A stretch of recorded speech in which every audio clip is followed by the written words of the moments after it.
was 9 years old when I got chased into a street by two boys who bullied me, and I got hit by a car at a high rate of speed. And it took me a year and a half to learn how to walk again. What was interesting about that day is that the night before that, my mother had had a dream that I was at the edge of the ocean, or at the edge of the beach, and a giant wave had come and pulled me out into sea. And she had told me later on that she was always fearful that something was tragically or was going to happen to me.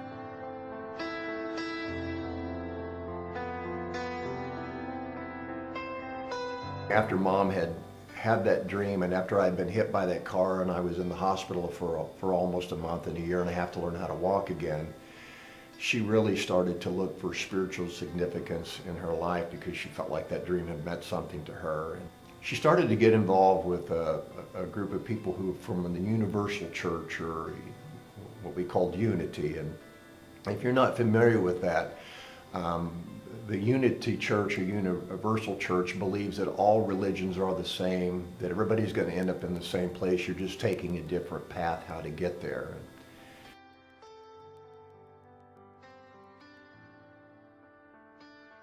It was not uncommon for us to have a time of meditation, a seance, if you will. I guess kind of Ouija boards. And my mother would, when we would meditate, we would hold hands, and she would say, "Now, Kev, look for the all-seeing eye. You're trying to find the light in the eye." And she taught me this prayer that I would say every night before I went to bed. I said that prayer every night for about 4 years.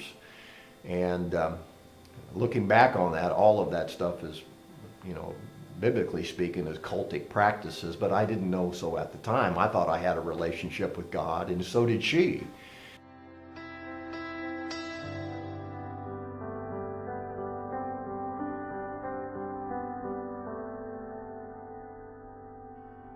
She had joined this group with another 9 ladies, and they would meet once a week, and they would discuss topics like reincarnation, or seek out reincarnation.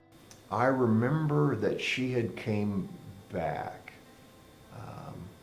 one Saturday night, and she was absolutely different. And then I found out that there was a lady by the name of Judy Mays that had went that night and spoke with those 9 ladies about knowing true spiritual significance. And she presented the gospel to them and led all 9 ladies that night to the Lord. My mother raised me in a Christian home from that standpoint, taught me to do the right things, taught me scriptures. She nurtured and discipled me for those years. I met the love of my life when I was 18. When I was 14, married her when I was 18. We've been married for 37 years. I brought my kids up in a Christian home, watching my kids now bring up their kids in a Christian home. I've been involved in children's ministry since I was in my mid-20s. I've had the opportunity to minister in Bolivia. Throughout my life, I've seen countless numbers of children come to Jesus out of our ministry. This is all a result of one lady being obedient, who visited 9 ladies that night and led them to the Lord.